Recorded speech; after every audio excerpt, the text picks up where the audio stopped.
Hi, I'm Old Sneelock. Welcome to another episode of Old Sneelock's Workshop. In an earlier video I made a bench for my son. It worked quite well for him and he was happy with it, but I had made a mistake. There were supposed to be two tenons on the back legs to notch into two mortises on the top and provide lateral stability on the back legs. The idea was to prevent racking. Well, I didn't put the tenons on right, so it ended up without any tenons. Seems to be working fine and he's happy with it, but when I made a bench for me I thought I should fix that problem. So I came up with a way to put the tenons on and remember how to do it. Then I also came up with a way to attach the bench top to the tenons without having it captured by wood expansion. The method I came up with for attaching the top to the base is to have these two large tenons in the back. They go into these two mortises in the back edge of the top of the bench. This mortise slips over this tenon, and there's a similar tenon on the other side.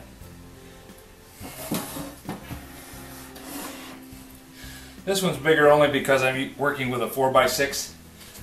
These are all 4x4, so this tenon is 3.5 inches wide. These are 3.5 inches deep.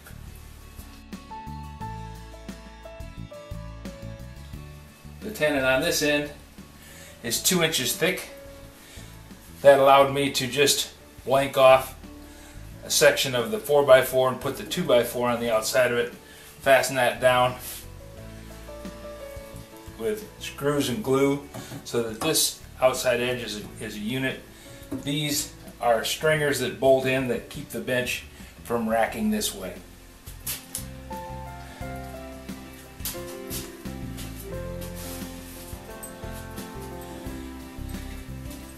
The thing I was concerned about was because the grain on the top goes this direction, I knew that this top is going to expand outwardly this way. It's going to get deeper.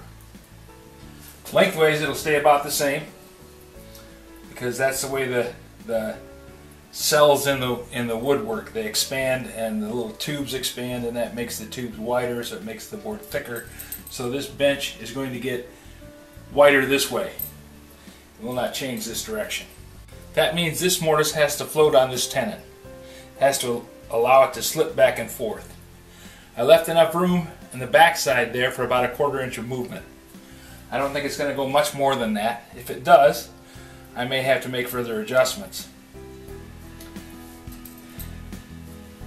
To anchor down the top, I didn't want to come up through the bottom. I thought about coming up through the bottom, put some clips on here, go on up into this, put a slotted clip onto that and let that slide back and forth. Didn't seem to be the way I wanted to go. So I came up with this idea of putting a lag bolt through the end of the tenon. The lag bolt will go through the tenon and enter into the back edge of the bench top. The threads will screw it in there and hold it securely. This is going to be counterbored into the tenon, so I got about 2 inches of grip inside the bench top. And then I'm going to allow for travel of this bolt. I'm not going to tighten it down tight. This bolt is going to be countersunk into the tenon so that it can slide back and forth. It's not going to be brought up tight. It's going to have about 1/4 inch of travel on it so that it can move back and forth. When the bench expands and contracts, it'll just slide back and forth in the hole. This bolt, being securely screwed into the top, will not let the top rise up. Because of the way the bolt goes into the top, the leverage is going to be on that little area right there. The length of this is just to give it enough length to go all the way through the tenon without having a deep pocket in there that's going to weaken the tenon. So when I get this in there and it's secure, this won't be able to lift up, but it will be able to move back and forth. I have the same thing on both ends. The location of the screw is not critical, but I'm going to keep it on the center line with the 2 bolts that I put in the back just so it looks better. The distance from the top is once again not critical, but I want to be into this top in a good secure spot so I don't split out the bottom. The counterbore pocket for the lag screw, I want to have 1 inch over from the edge because that's the center line of these holes that I put in to fasten the leg down. I'm going to come down 1 inch. That'll leave me a good solid chunk of wood here on the top of the tenon so that it won't pop loose if there's a load on the bolt. Shouldn't really be. It's not anything that I'm going to ever pull on, or clamping won't drive it up that direction, but just to be sure. Marked out the same way over on this side. Just take the marking gauge, lean it forward, run it up the side of the tenon off of this edge, because that was the 0 point that I used to make these holes, and then come down from the top and go across the 1 inch mark. If I take the marking gauge and rotate it so that the pin doesn't try and push through the wood, instead it drags across, it does a better job of slicing. The pin is filed with a knife edge.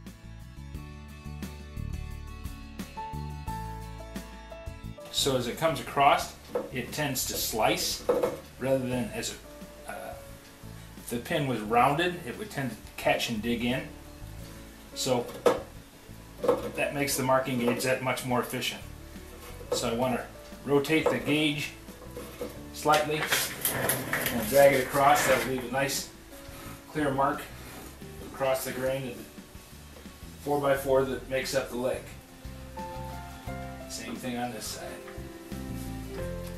This is a handy little tool. I don't know how old-fashioned it is, but it works quite well. It's a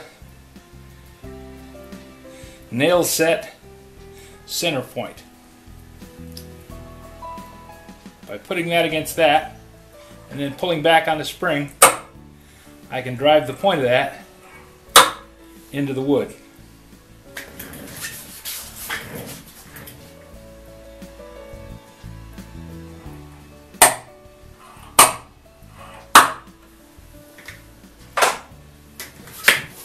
To drill the counterbore, I'm going to use this Irwin number 14 bit and this Stanley 921 10-inch brace. Why am I using these 2 particular tools? Well, one, the auger bit is the right size.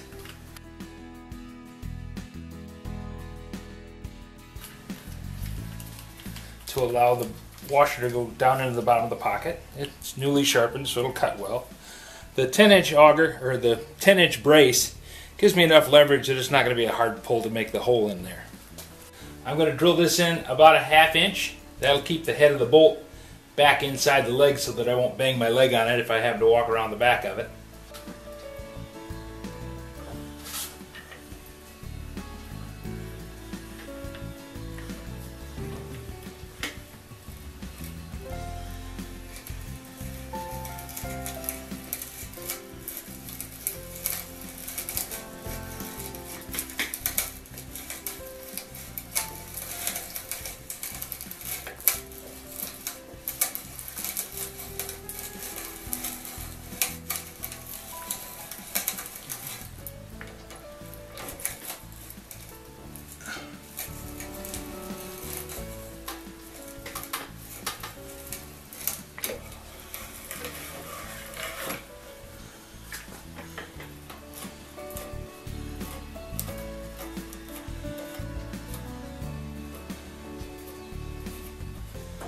That's deep enough.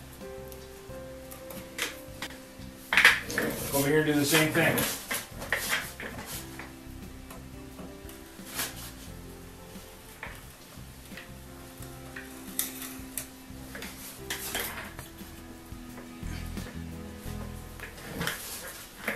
Now if you notice, I'm not really pushing on the knob, I'm just using the knob to hold it in alignment. With an auger bit, the screw feeds the auger into the wood. That little pilot screw wedges into the surface just like a regular old wood screw and draws it in. I think I want to take that a couple more turns.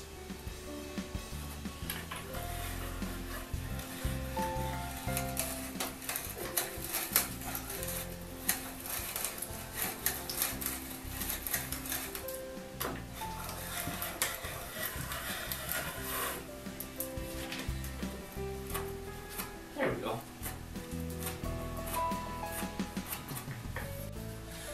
Auger bits are marked in 1/16 of an inch. So this number 5, which is a 5/16, is about 9/16 smaller than the number 14 that I used to make the counter bore. That's a pretty good difference.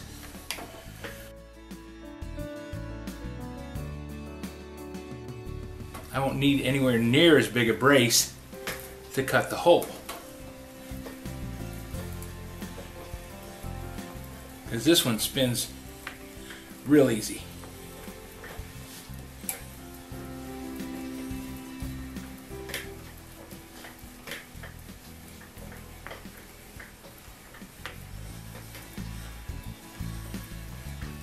The only thing I want to do is make sure that I'm going straight.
I made the legs 24 inches across, thinking that after I stacked up all the 2x4s they would come out to 24 inches.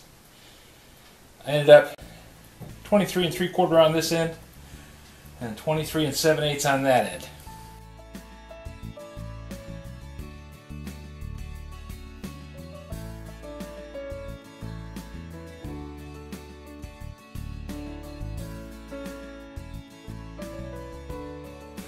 Very last step, well, one of the last steps before putting the screw in is I want to put a pilot hole in there. I don't want to split that wood.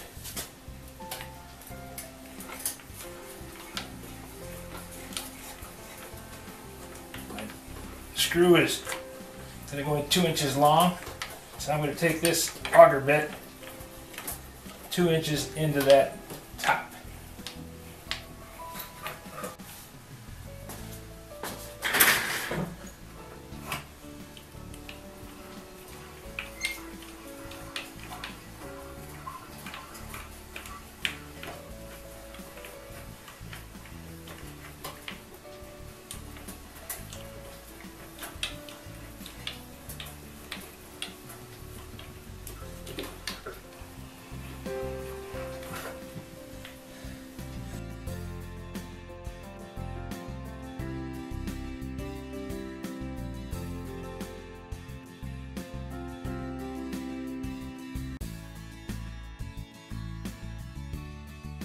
The front screws get drawn up tight.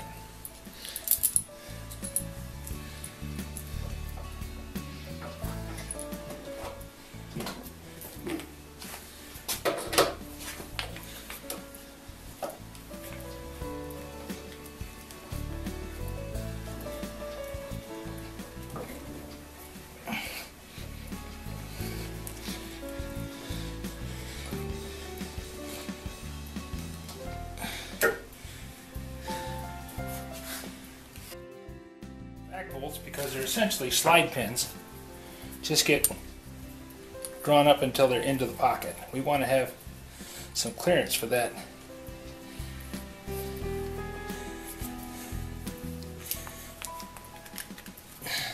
Bench top to expand and contract a little bit.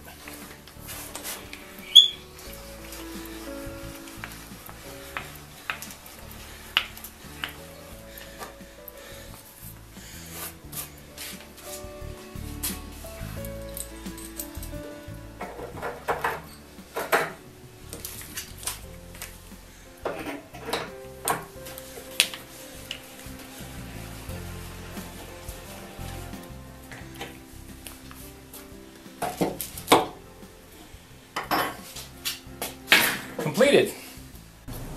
Top secure, bench is solid, won't go anywhere. I think we've done a good job today. Still remains to put the vise on this one. This vise screw is going to give me an opening of about 6-8 inches. Should be more than enough.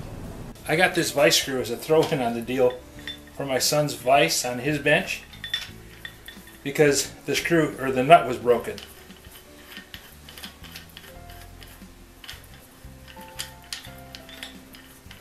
One of the advantages of picking up junk, I remembered having this nut, and I thought, pretty good chance that nut's going to fit. If it hadn't, I'd have went with the one with a broken tab on it. But knowing that this one works, just that much better.